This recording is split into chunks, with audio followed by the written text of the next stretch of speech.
എല്ലാവർക്കും നമസ്കാരം. ഞാൻ ഗീതാസ് ലൈഫ് സ്റ്റൈലിലേക്ക് എല്ലാവർക്കും സ്വാഗതം. എന്ത് കാര്യവും രണ്ടും കൽപ്പിച്ചിറങ്ങാതെ ലക്ഷ്യത്തിലെത്താൻ പറ്റില്ല. നമുക്ക് എല്ലാത്തിനും ഇറങ്ങുമ്പോൾ സംശയമാണ് അല്ലെ, ഞാൻ ചെയ്താൽ അത് ശരിയാകുമോ, ഞാൻ ചെയ്താൽ അത് വിജയിക്കുമോ, അങ്ങനെ ചിന്തിച്ചുകൊണ്ടിരിക്കും. അതുപോലെ തന്നെ മറ്റുള്ളവർ എന്തെങ്കിലും ചെയ്താൽ മറ്റുള്ളവരെ കുറ്റപ്പെടുത്തും, അത് ശരിയല്ല ചെയ്തത്, അങ്ങനെയും നമ്മൾ ചെയ്യാറുണ്ട്. നമ്മൾ ചെയ്യുന്നതിനും നമ്മൾ നിരുത്സാഹപ്പെടുത്തും, നമ്മൾ ചെയ്യുന്നതിനും നമ്മൾ നെഗറ്റീവായി പറയും, മറ്റുള്ളവർ ചെയ്യുന്ന കാര്യങ്ങൾക്കും നമ്മൾ നെഗറ്റീവ് പറയും. അങ്ങനെയല്ലാതെ രാവിലെ എഴുന്നേൽക്കുമ്പോൾ തന്നെ ഞാൻ ചെയ്താൽ എല്ലാം ശരിയാകും, എന്നെ കൊണ്ട് എല്ലാം ചെയ്യാൻ പറ്റും, എനിക്കെല്ലാം ചെയ്യാൻ പറ്റും, ഞാൻ ആരോഗ്യവതിയാണ്, ഞാൻ ശക്തയാണ്, എല്ലാ പ്രതിസന്ധികളെയും ഞാൻ നന്നായി അതിജീവിക്കും എന്നിങ്ങനെയുള്ള നല്ല ചിന്തകൾ നമ്മുടെ ഉള്ളിൽ കൊണ്ടുവരിക. അങ്ങനെ ഒരു പുഞ്ചിരിയോടെ സന്തോഷത്തോടെ എല്ലാവരെയും സ്വാഗതം ചെയ്യുക രാവിലെ തന്നെ വീട്ടിലുള്ളവർ. അപ്പൊ തന്നെ നമ്മുടെ ആ പോസിറ്റിവിറ്റി നമ്മുടെ ഉള്ളിൽ നിറയും.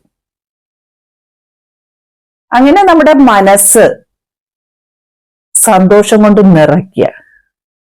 പരസ്പരം അങ്ങോട്ടും ഇങ്ങോട്ടും സ്നേഹത്തോടെയുള്ള വർത്തമാനങ്ങൾ കൊണ്ടും മറ്റുള്ളവരെ പരിഗണിക്കുന്നതിലൂടെയും ചേർത്ത് നിർത്തുന്നതിലൂടെയും മറ്റുള്ളവരെ പ്രോത്സാഹിപ്പിക്കുന്നതിലൂടെയും, പ്രോത്സാഹിപ്പിക്കുക എന്ന് പറഞ്ഞാൽ എന്തെങ്കിലും പ്രോത്സാഹനം കൊടുത്തിട്ടല്ല, എന്തെങ്കിലും സമ്മാനം കൊടുത്തിട്ടല്ല, നല്ല വാക്കുകൾ കൊണ്ട് അവരെ പ്രോത്സാഹിപ്പിക്കുക. ചെയ്ത കാര്യങ്ങൾ നല്ലതാണ്, ഇന്ന് വെച്ച കറി നല്ലതുണ്ട്, അങ്ങനെ നല്ല നല്ല വാക്കുകൾ മതി ഓരോരുത്തർക്ക് ജീവൻ കിട്ടാനായിട്ട്. ചിലപ്പോൾ തളർന്നിരിക്കുന്നവർ, ചിലപ്പോൾ സങ്കടപ്പെട്ടിരിക്കുന്നവരായിരിക്കാം, വേറെ പ്രശ്നങ്ങളൊക്കെ ഉള്ളിൽ ഒതുക്കിയിരിക്കുന്നവരായിരിക്കാം. അവർക്ക് ഇങ്ങനെ നല്ല വാക്കുകൾ കേൾക്കുമ്പോൾ അത് അവരുടെ മനസ്സിന് വളരെ സന്തോഷം നൽകും. അങ്ങനെ വീട്ടിലുള്ളവരുടെ മനസ്സെല്ലാം സന്തോഷം നിറയ്ക്കാനായിട്ട് ശ്രമിക്കുക. ഇതുവഴി നമ്മുടെ മാനസിക ആരോഗ്യത്തെയാണ് നമ്മൾ രക്ഷിക്കുന്നത്. നല്ലൊരു മാനസിക ആരോഗ്യത്തിന് നമുക്ക് മനസ്സ് തുറന്ന് സംസാരിക്കുക, മനസ്സിൽ നല്ല കാര്യങ്ങൾ വെക്കുക, നല്ല ചിന്തകൾ കൊണ്ടുവരിക, ആ ചിന്തകളിലൂടെ നല്ല പ്രവൃത്തികൾ ചെയ്യുക. ഇതൊക്കെ നമ്മുടെ മാനസികാരോഗ്യത്തിന് വളരെ നല്ലതാണ്. നല്ല നല്ല കറികളുണ്ട്, നമ്മൾ കേട്ടിട്ടുണ്ടല്ലോ, ഓരോന്ന് ചേരുന്നത് അല്ലെ. നമ്മൾ അപ്പവും സ്റ്റൂവും പുട്ടും കടലയും ഒരു പപ്പടവും കൂടെ ഉണ്ടെങ്കിൽ ഉഷാറായി. അതേപോലെ തന്നെ നമ്മൾ പറയാറുണ്ട് കാളൻ അല്ലെ, കുത്തരിച്ചോറ്, നല്ല കുത്തരിച്ചോറും കാളനും പുളിയും ചെയ്യും, കുറച്ച് മാങ്ങാക്കറിയും കൂടെ ഉണ്ടെങ്കിൽ നല്ല ബേഷായി അല്ലെ, നമ്മൾ അങ്ങനെ പറയും. അപ്പൊ അതുപോലെ നമ്മൾ ഓരോ ചേരുന്ന കാര്യങ്ങളുണ്ട്, ഓരോ കാര്യങ്ങൾ ഇങ്ങനെ ചേർന്ന് കഴിഞ്ഞാൽ നല്ല രസമായിരിക്കും.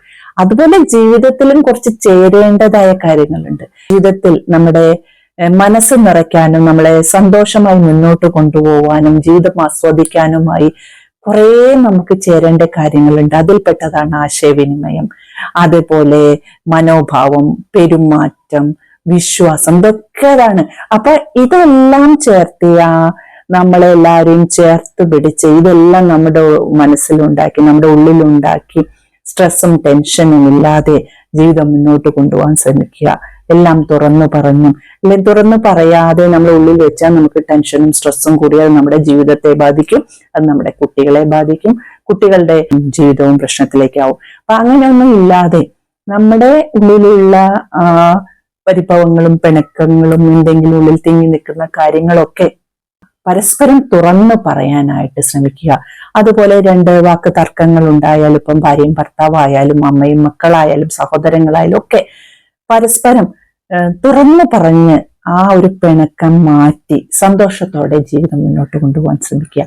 അല്ലാതെ ഈ പിണക്കങ്ങളൊക്കെ നമ്മൾ ദീർഘനാളത്തേക്ക്, വർഷങ്ങളിലേക്ക് നമ്മുടെ ഉള്ളിൽ വെച്ച് അവരോടുള്ള പരസ്പരം പകയും ആ വെറുപ്പൊക്കെ ഉള്ളിൽ വെച്ച് പോയാൽ അത് നമ്മുടെ മാനസിക ആരോഗ്യത്തെ ബാധിക്കും. ആ മാനസിക ആരോഗ്യം കേടുവരുന്നു. അതുകൊണ്ട് നമുക്ക് സ്ട്രെസ്സുമായി ബന്ധപ്പെട്ട അസുഖങ്ങൾ കൂടാനിടയാകുന്നു.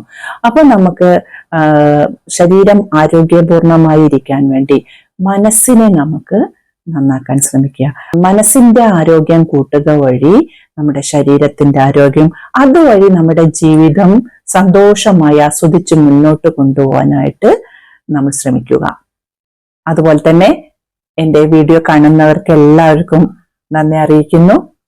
ഇനിയും സബ്സ്ക്രൈബ് ചെയ്യാൻ ആളുകളുണ്ടെങ്കിൽ സബ്സ്ക്രൈബ് ചെയ്യണം, എൻ്റെ വീഡിയോകൾ കാണണം, ഒന്ന് ലൈക്ക് ചെയ്യണം, കമന്റ് ചെയ്യണം, ഷെയർ ചെയ്യണം.